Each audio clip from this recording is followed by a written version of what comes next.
할렐루야. 행복하십니까? 하나님의 자녀로 살아가는 진정한 행복이 여러분의 삶 가운데 가득하시기를 주님의 이름으로 축복합니다. 하나님의 자녀로 살아간다는 게 과연 어떤 의미일까? 순간순간 여러분의 삶에 베푸시는 하나님의 은혜가 얼마나 경험되어질까? 좀 고민해보고 생각해 봐야 될 부분이 아닌가 생각합니다. 하나님의 자녀로 산다는 것이 단지 내가 원하는 대로, 내가 바라는 대로, 소위 말하는 내가 하나님께 올려드리는 그 기도의 제목대로 하나님께서 다 응답해 주시는 삶이다라고 착각하시면 안 됩니다. 하나님 우리의 모든 기도를 다 들어주시고 내가 원하는 대로 다 우리의 방향을 인도해 주시는 것이 아니기 때문입니다. 개인적으로 저의 삶을 이렇게 쭉 생각해보고 돌이켜보면요, 하나님께 올려드렸던 기도의 제목 중에서 하나님께서 응답하지 않는 기도가 엄청 많은 것 같아요. 하나님 이런 것들이 이루어졌으면 좋겠습니다. 이런 방향이면 좋겠습니다. 이건 어떠세요? 하고 하나님께 많은 기도의 제목을 올렸는데 하나님께서 들어주시지 않으신 경우들이 상당히 많아요. 여러분은 어떻습니까? 그런데 시간이 지나고 보니까 하나님께서 들어주시지 않는 그 기도의 제목들이 더 좋은 방향으로 하나님께서 인도해 주셨다 하는 것을 고백하지 않을 수가 없다는 거죠. 분명히 하나님 노하신 것 같은데 지나놓고 보니까 하나님이 더 좋은 것으로 응답해 주셨어요. 하나님께서 다른 것으로 바꿔주셨는데 그게 더 좋은 거였던 거예요.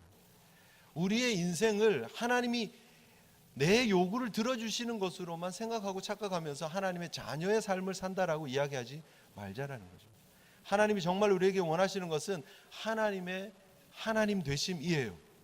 하나님께서 옛 언약을 통해서 이스라엘 백성들에게 지금 보여주시는 그 언약은, 그 커버넌트는 하나님이 되시고 이스라엘 백성들은 하나님의 백성이 되는 거예요.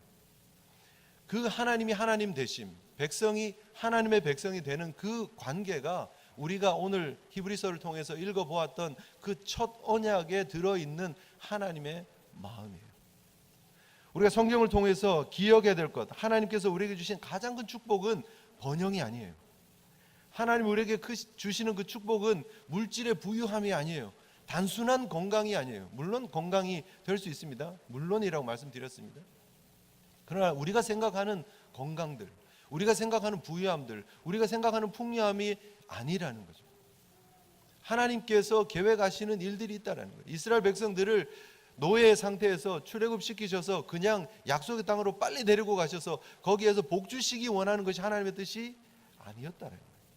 하나님은 하나님 백성다운 모습으로 변화되어지는 것을 원하셨고 하나님의 뜻을 이 시내산의 언약을 통해서 분명히 보여주시고 그것을 십계명을 통해서 그리고 따르는 하나님의 규례와 법도를 통해서 이것이 너에게 원하는 나의 마음이야 라고 설명해주고 계셨다라는 것이죠.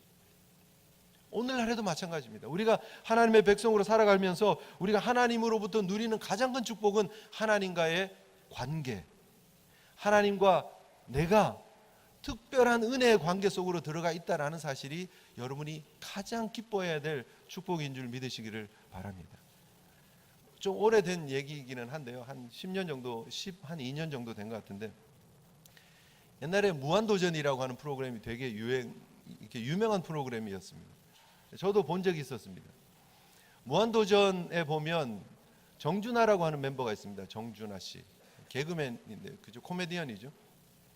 덩치가 아주 큰 분인데 그분이 이 무한도전 프로그램을 진행을 하면서 그때 뭐 친구들 이렇게 데려오는 그런 프로그램이었어요. 그때 당시에 무한도전 안에서. 그래서 멤버들이 막 아는 사람들, 자기 지인들에게 전화를 해요. 그리고 그 사람을 지금 이 녹화하는 장소로 데리고 와서 함께 녹화하고 프로그램이 진행될 수 있게 하는 게 그때 당시의 컨셉이었어요. 근데 이런저런 사람들 내가 누구 안다 그러고 연락도 해보고 뭐 해요, 멤버들이 다. 근데 갑자기 연락하니까 잘 오기가 힘들죠. 그래서 실패하기도 하고 신호는 가는데 안 받기도 하고 또 연락이 됐는데 내가 바빠서 못 간다 하기도 하고 뭐 그런 일들이 있어요. 그런데 정준하 씨가 제 기억에는 그래요. 내가 인성이한테 한번 전화 한번 해볼까? 이렇게 하는 거예요. 인성 누군 같습니까? 어떻게 아시네요. 네. 조인성이라고 하는 영화 배우한테 전화를 해보겠다 그러는 거예요. 사람들이 옆에서 멤버들이 뭐 네가 어떻게 인성이라고 그렇게 이름 부르지도 말라고 얘기를 해요. 알지도 못하면서 막 인성이라고 그런다고. 전화번호는 있냐고. 보니까 있는 거예요. 전화를 걸었어요. 받았을까요? 안 받았을까요? 받았어요. 그리고 야 지금 우리 이렇게 촬영하고 있는데 올래 그랬더니 왔겠어요? 안 왔겠어요? 왔어요. 예, 그냥 집에서 입는 옷 비슷한 걸 그냥 입고 왔어요. 그리고 하루 종일 녹화를 같이 했어요. 그 정준하 씨가 이게 사실 인물도 별로 없고 막 그렇게 유명한 사람은 아닌데 자기 알고 있는 내 인맥에 조인성이라고 하는 사람이 있고 내가 그 조인성 씨를 인성이라고 부른다라고 큰 소리를 뻥뻥 치면서 어깨에 힘이 잔뜩 들어가 있는 걸 제가 본 적이 있어요. 같은 연예인이면서 좀 더 잘 나가는 연예인 안다고, 그 연예인 전화번호가 있다고, 내가 그 사람하고 친하고 밥도 먹고 내가 부르면 오는 친구라고, 그게 얼마나 힘이 되는지 몰라요. 그리고 얼마나 뻐기는지 몰라요. 세상에 조금 잘 나가는 연예인 알고 있다고 해서 그렇게 으쓱거리고 그렇게 자랑스러워 하는데, 여러분 우리가 우주를 지으신 우리의 인생의 하나님이신 그 주인이신 그분이 우리의 인생에 관계 맺기를 원하시고 그분이 우리의 하나님 되신다는 사실을 우리는 얼마나 기뻐하고 얼마나 감격하며 살고 있느냐 하는 거예요. 오늘 이 성경이 우리에게 보여주고 있는 가장 확실한, 가장 분명한 성도로서의 은혜와 축복은 하나님이 우리와 함께 하신다예요. 이 출애굽기 25장을 통해서 이스라엘 백성들에게 하나님이 주시려고 하는 최고의 축복은 너희들이 지금 매일 먹고 있는 그 만나, 그냥 그것이 단지 먹는 음식이어서의 축복이 아니고, 너희들이 지금 이 받았던 십계명 이 돌판의 은혜가 아니고, 불기둥 구름기둥 눈으로 보고 있는 그것이 그냥 따뜻해서 그것이 시원해서의 은혜가 아니고, 그건 넘어서 주고 있는 진정한 의미를 알라라고 설명해 주고 있는 거예요. 근데 너무 안타깝게 이스라엘 백성들은 그 진짜 의미를 잘 몰랐어요. 매일 먹고 있는 그 만나가 어떤 의미인지 몰랐어요. 그들 가운데 임재하고 있는 불기둥과 구름기둥의 의미를 몰랐어요. 그들이 받았던 십계명의 의미를 잘 몰랐어요. 이게 도대체 뭐지? 성막의 의미를 잘 몰랐어요. 성소와 지성소의 의미를 잘 몰랐어요. 법계의 의미가 몰랐고 속죄소의 의미를 잘 몰랐어요. 그런데 여러분, 그들은 모를 수도 있어요. 왜요? 잘 안 보이니까. 그런데 우리는 그러면 안 된다는 거예요. 자, 조금 쉽게 설명을 해드릴게요. 여러분, 우리가 지금 뉴욕 제1장로교회 예배당 건물 안에서 예배를 드리고 있습니다. 그렇죠? 눈으로 보이는 건물이 어떻게 생겼는지 여러분 잘 아시죠? 지하 친교실 계단이 어디에 있고 어떻게 내려가는지 잘 아시죠? 화장실이 어디 있는지 아시죠? 사무실이 어디 있는지 아시죠? 2층, 3층 어떻게 교육관이 되어 있는지 한 번쯤은 올라가 보셨겠죠? 여러분, 눈으로 보는 이 건물은 너무나 우리에게 익숙합니다. 그리고 파악하는데 너무 쉽습니다. 걸어가 보기 때문에, 만져보기 때문에, 문을 열고 들어가면 되기 때문에. 그런데 자, 조금 시간을 거슬러 올라가 보시죠. 이 교회가 지어지기 전에 옛날 건물이 있었고요. 그리고 옛날에 여기 건물들이 안에 이렇게 허물기, 주차장이 있는 자리에 건물이 있었다고 얘기를 합니다. 그런데 그 짓기 전에 교회에서 이제 건축을 하겠습니다 하고 건축 프로젝트가 결정이 됐고, 건축위원들이 있었을 거 아니에요. 목사님도 계셨고 장로님도 계셨고 건축위원들이 있었고, 그들이 이제 이 땅에 이 사이즈가 있으니까 이것을 아키텍에게, 그 설계하는 분에게 넘겨서 도면을 그렸겠죠. 도면을 다 그리고 나서 그들이 이렇게 딱 회의한다고 건축위원들이 앉아가지고 제일 먼저 받아본 게 뭐겠어요? 건축 도면을 봤을 거 아니에요. 그렇죠? 평면도도 보고 측면도도 보고 소위 말하는 블루프린트, 청사진을 보는 거예요. 그런데 그 청사진을 봤던 건축위원들, 지금 여기 계신 분들도 계시겠죠? 그분들이 이 교회가 이렇게 지어질 거라는 그림이 청사진을 보면서 그려질까요? 안 그려질까요? 잘 안 그려지죠. 왜요? 도면이니까.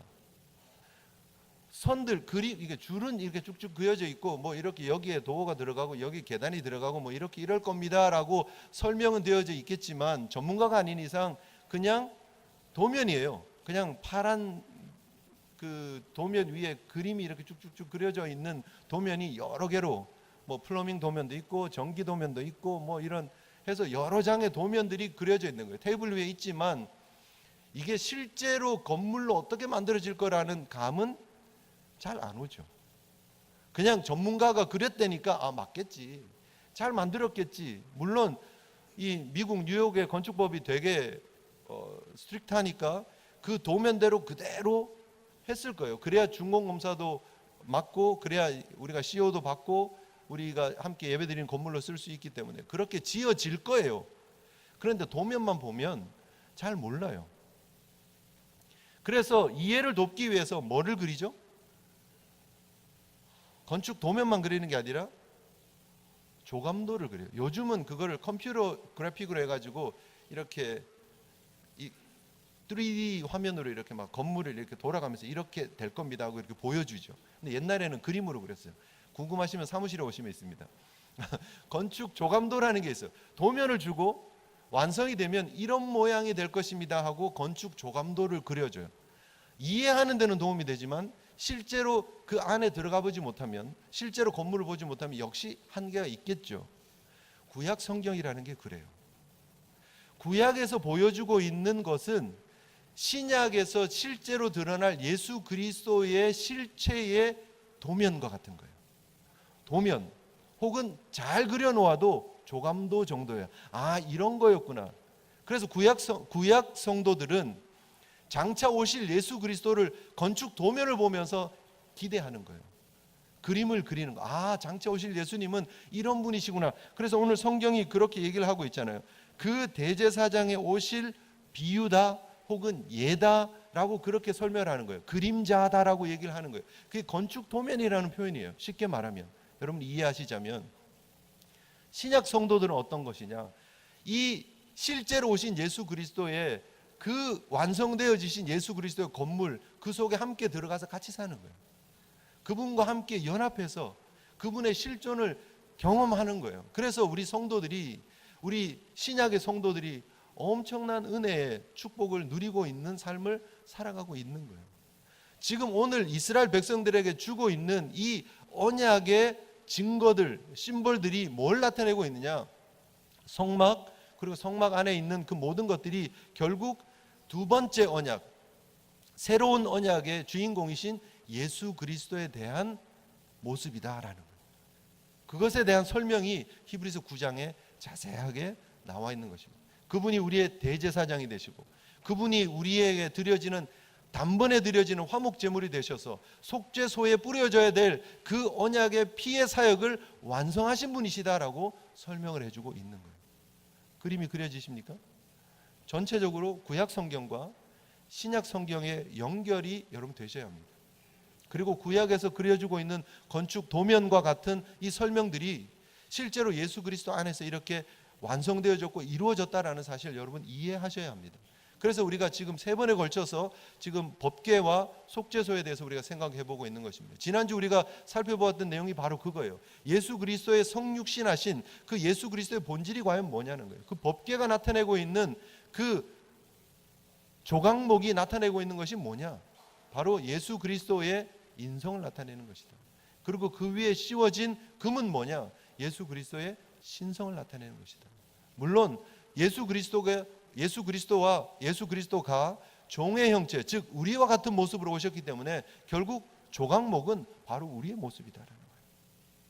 지난주에 우리가 다 했으니까 혹시 이해가 안 되시면 유튜브 들어가셔서 지난주 설교를 다시 한번 들으시고, 그것이 예수 그리스도의 이 땅에 오심의 모습이었다라는 거예요.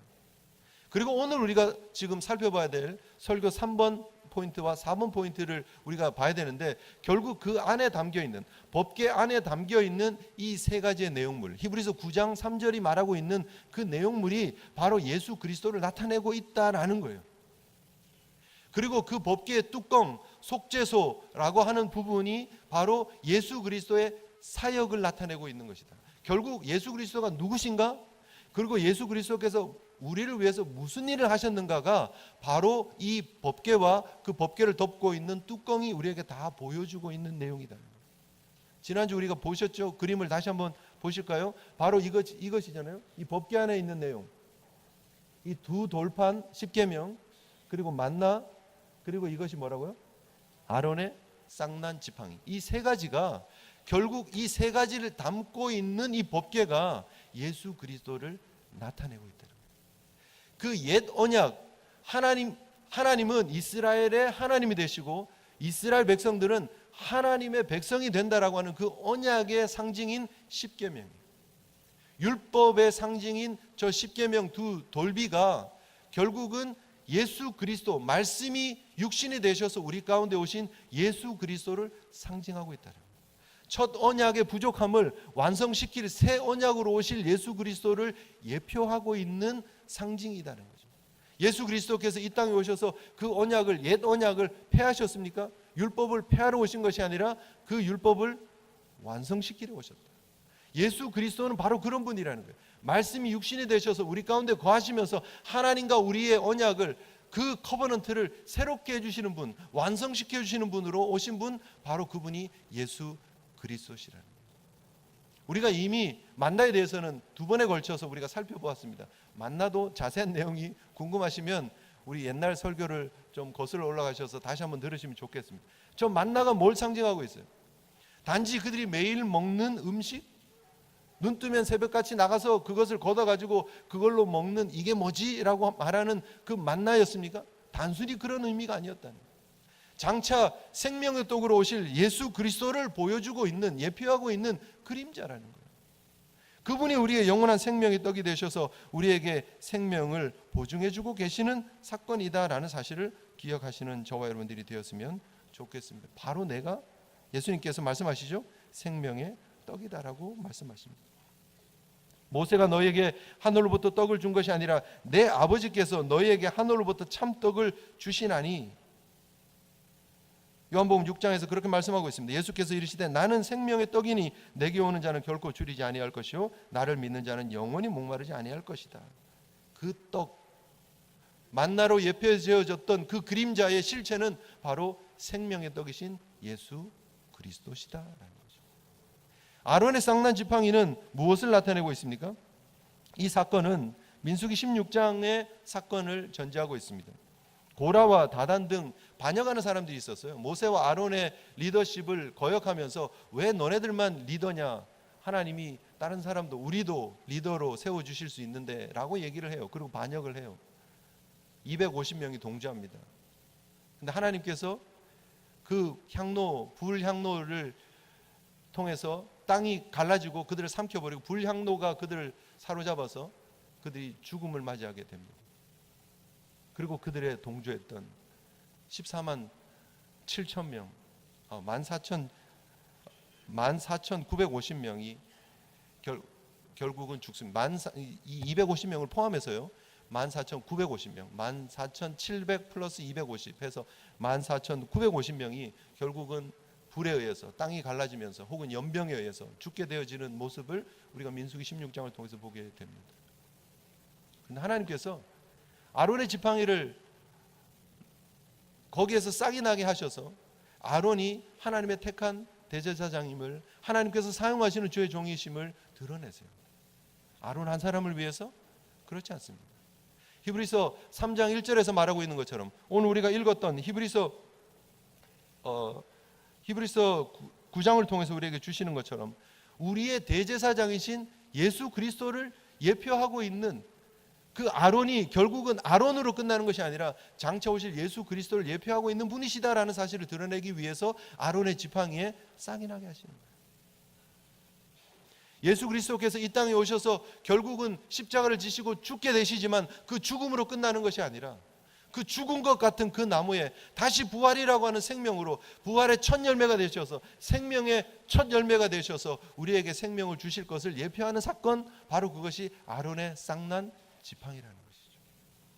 그래서 이 십계명 돌판, 그리고 만나, 그리고 아론의 쌍난 지팡이는 결국 궁극적으로 우리 가운데 오실 영원한 대제사장이신 예수 그리스도를 나타내고 있다라는 거예요. 그것이 바로 이스라엘 백성들에게 보여주고 있는 시청각 교육입니다. 그런데 안타깝게도 이스라엘 백성들은 사실은 그것조차도, 여러분들 보고 있는 그 다음 사진 한번 보시죠. 여러분이 보고 있는 이 법궤를 사실은 잘 몰라요. 그 안에 어떤 내용물이 있는지 사실 잘 몰라요. 대제사장만 지성소에 들어갈 수 있기 때문입니다. 네, 이제 한번 사진을 끄셔야 될 것 같습니다. 그 사이에 제가 나와서 너무 거룩해 보여서 이거 안 될 것 같아요. 네.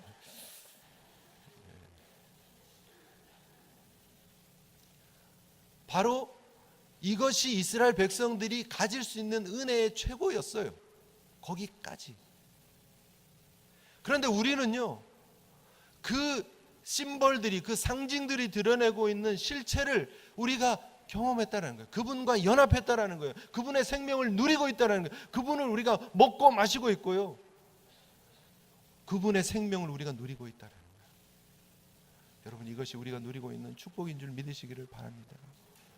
교회 다니고 있는 진짜 축복이 뭔지도 모르고 첫 월급 받치면 부자 된다, 부유하다, 뭐 그런 말도 안 되는데 현혹되지 마시라는 거예요. 세상에 번영신하게 여러분 우리의 진짜 복음을 팔아버리지 마시라는 거예요.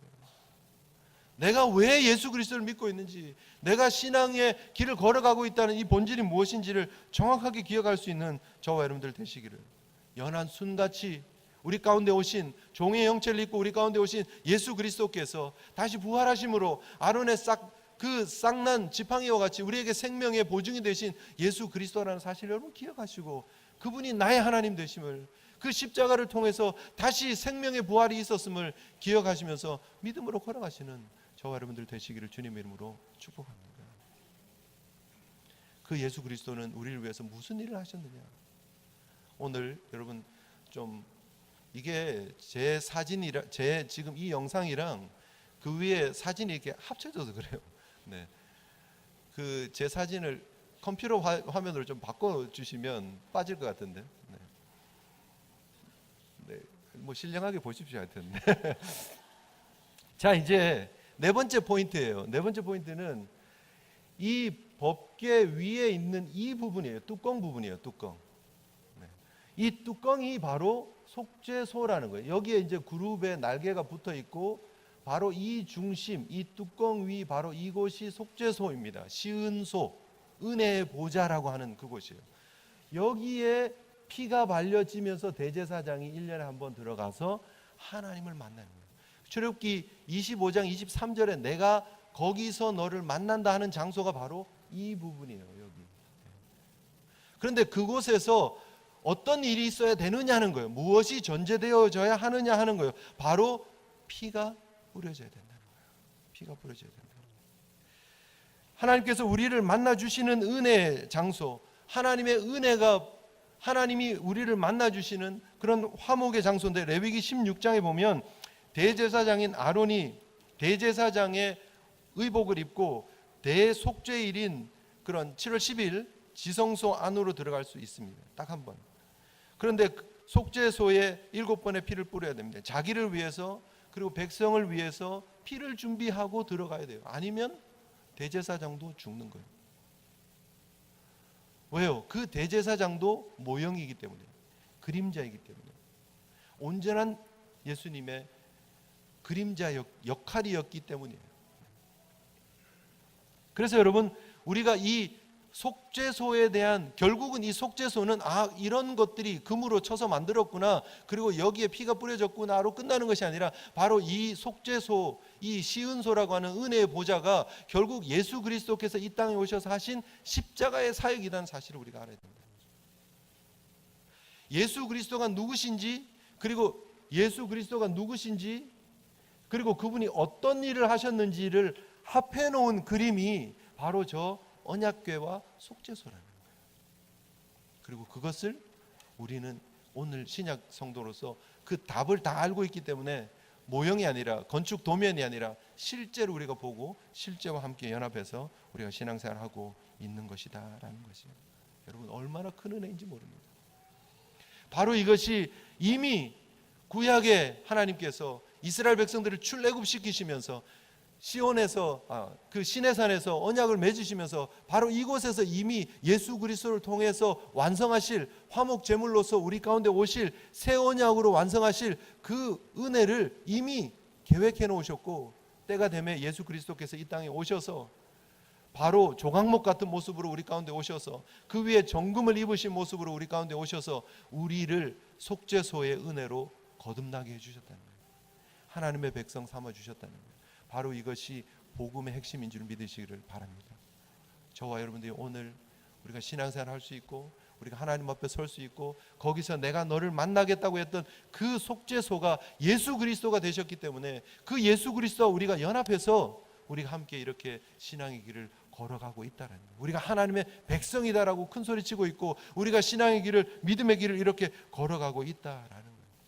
그 원리가 히브리서 9장에 담겨져 있고 히브리서 9장 22절에 피 흘림이 없은즉 사함이 없느니라. 바로 금주의 말씀이기도 합니다. 바로 이 피의 생명이 있기 때문에 바로 이 피로 인한 대속의 은혜를 하나님께서 계획해 주셨다라는 거죠. 로마서 5장 1절에 그러므로 우리가 믿음으로 의롭다 하심을 받았으니 우리 주 예수 그리스도로 말미암아 하나님과 화평을 누리자. 바로 예수 그리스도께서 죄인인 우리의 삶을 그 부족한 죄를 대속하기 위해서 우리의 화목제물이 되셔서 그분이 스스로를 단번에 드려지는 피로 오늘 우리가 읽었던 성경 말씀처럼 염소와 황소의 피와 암송아지의 죄로 깨끗해지는 것이 아니라 새 언약으로 드려주신 그분의 피로 영원한 속죄를 단번에 이루셨다라고 12절에 말씀하고 계시는 것입니다. 더 이상은 짐승의 피가 필요 없습니다.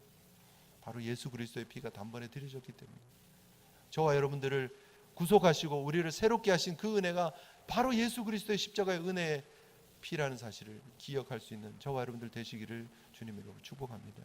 그렇다면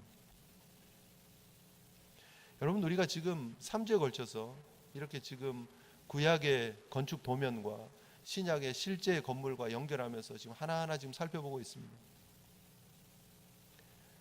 이것이 복음이고 이것이 예수 그리스도의 실체라면 그리고 이 속죄소에 뿌려진 그 피가 바로 예수 그리스도의 십자가의 피라는 것을 우리가 안다면 여러분 우리가 하나님과의 관계가 어떠해야 되느냐는 거예요. 우리가 과연 어떤 삶을 살아야 하느냐는 거예요. 우리에게 주신 새 생명의 의미가 과연 무엇인지 우리가 정말 깊이 고민하며 우리의 삶을 하나님 앞에 거룩하게 드려야 되지 않겠느냐는 거예요. 하나님이 우리에게 요구하시는 레위기서의 그 거룩은요 그저 거룩이 아니에요. 하나님이 예견하신 하나님이 예고하신 엄청난 희생을 전제로 내가 이렇게 할 것이니까 지금은 짐승이 드려지지만 장차 완성되어질 그 언약에서는 내가 내 아들 독생자를 보내서 너희와 함께하는 은혜를 부어줄 거니까 그러니까 거룩하라예요. 여러분 우리가 교회 다니기 때문에 우리가 크리스찬이기 때문에 거룩해야 된다라는 그 부담을 그래 교회 다니니까 착하게 살아야지 정도로만 생각하지 말자라는 거예요. 하나님이 우리에게 베푸신 그 언약의 그 희생의 그 페이먼트의 크기가 얼마나 큰 것인지 우리가 정확하게 좀 잘 알고 그리고 그 의미에 합당하게 우리의 삶을 드리자라는 거죠. 어떻게 우리가 다시 과거의 죄악이 있는 삶으로 돌아갈 수 있느냐 하는 거예요. 어떻게 세상에 가치 없는 것과 하나님의 그 은혜를 맞바꿀 수 있느냐 하는 거죠. 어떻게 작은 이익 앞에 타협하고 적당히 살고 어떻게 거짓말하고 살고 도둑질하고 살고 살아갈 수 있느냐 하는 거예요. 오늘 이 의미만 우리가 잘 아는 게 중요한 게 아니에요. 아 그런 거였구나. 목사님 진짜 고맙습니다. 제가 잘 몰랐는데 히브리서 9장이 이런 거고 구약이 이런 거였고 아 제가 이제는 알았습니다. 어디 가서 뭐 좀 안다고 큰 소리 칠 수 있겠군요. 그게 중요하지 않아요. 그걸 안다면 그걸 깨닫는다면 이것이 하나님이 계획하신 구원의 섭리였고 그것이 예수 그리스도께서 완성하신 구원의 섭리였고 그것이 성령님께서 오늘 우리의 삶 가운데 부어주신 은혜라면 과연 어떻게 살아야 하느냐 거죠. 다시 예수 그리스도를 십자가로 내모는 일이 없는 그 십자가의 언약의 피를 그 새 언약의 피를 헛된 것으로 만들지 않는 믿음의 거룩한 삶을 살아가시는 저와 여러분 되시기를 주님의 이름으로 축복합니다. 삶 속에서 내가 하나님 잘 아는 사람이에요. 아니 내가 하나님의 백성이에요. 나는 하나님 앞에, 내가 하나님 앞에 기도하면 하나님 내 기도를 들어주세요 하는 그런 자부심 가지시고 구별되고 멋진 하나님의 백성다운 열매 있는 삶을 살아가시는 저와 여러분 되시기를 주님의 이름으로 축복합니다. 우리 함께 하나님 앞에 기도하며 나갔으면 좋겠습니다. 오늘 받은 말씀 생각하시면서요, 우리의 영원한 화목 제물이 되신 속죄소의 그 사역을 완성하신 예수 그리스도를 기억하며 믿음으로 온전히 설 수 있는 저희들 되게 해 달라고, 그 주님과 함께 연합해서 그 주님과 하나 되어서 다시 한번 믿음의 온전한 길 걸어가는 저희들 되게 해달라고 우리 함께 결단하면서 기도했으면 좋겠습니다. 기도하시겠습니다.